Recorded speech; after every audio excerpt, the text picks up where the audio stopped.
Why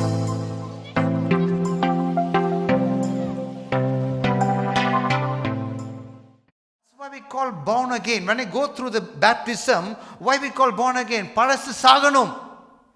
The old things should be buried in the ground. மரிக்கப்பட வேண்டிய விஷயங்களை நீங்கள் நோண்டி அது அழுகு புழுத்து போனதை மணக்க வைக்கிறீங்க நீங்கள் திருப்பி திருப்பி. Make them more stinky in your life because you're talking about the old things.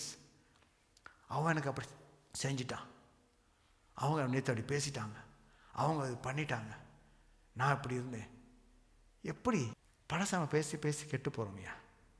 That is the most worst thing happens in the Christian life. புறஜாதிகளை விட கிறிஸ்தவன் தான் மோசமானவங்க. நல்லா வச்சு தெரிஞ்சுக்கொள்ளுங்க. ஏன்னா அவன் கர்த்தரை அறியாமல் பாவம் செய்கிறான். கர்த்தரை அறிந்து நாங்கள் பாவம் செய்கிறோம். எவ்வளோ மோசமானவங்க யோசித்து பாருங்க. அவனுக்கு கர்த்தர்னா என்ன தெரியாது, இயேசுனா என்ன தெரியாது, பாவ மன்னிப்புனா என்ன தெரியாது, உயிர்த்தெழுதல் என்ன தெரியாது, ரத்தம்னா என்ன தெரியாது, ஞானஸ்தானம் தெரியாது.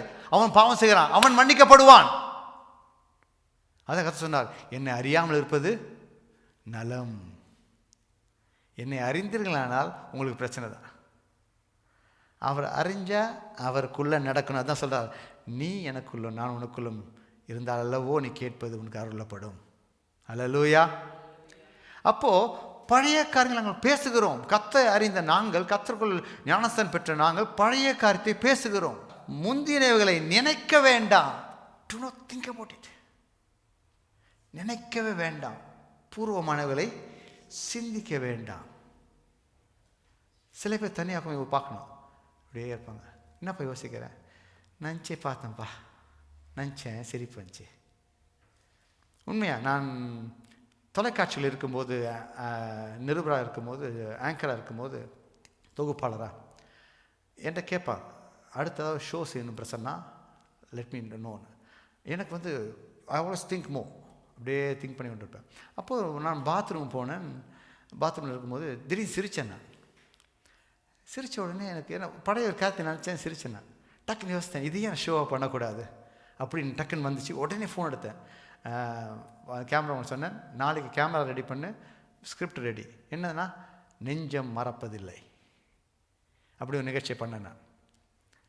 அப்போ அதற்கு சின்ன ஒரு ப்ரோமோ பண்ணும்போது, பசுமையான காரியங்களையும் பழைய நினைவுகளையும் திரும்பி பார்க்கும் ஒரு அருமையான நிகழ்ச்சி. ஆனால் இன்றைக்கி என்ன சொல்கிறேன், திரும்பி பார்க்காதுன்னு சொல்கிறேன். உலகத்தில் இருக்கும்போது என்ன சொன்னேன், கடந்த வந்த பாதைகளையும் நடந்து வந்த பாதைகளையும் திரும்பி பார்க்க அருமையான நிகழ்ச்சி. ஒரு செழுமையான மரத்தை காட்டுவேன், அதே மரம் பட்டு போயிருக்கும், அதை காமிச்சு நெஞ்சம் மறப்பதில்லை அப்படி ஒரு ஷோ நான் ஆரம்பித்தேன்.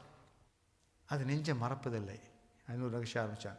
ஆனால் இன்று அந்த நெஞ்சம் மறந்தாதான் உங்கள் வாழ்க்கையில் ஆசீர்வாதம் இருக்கும். ஹல்லேலூயா, ஹல்லேலூயா.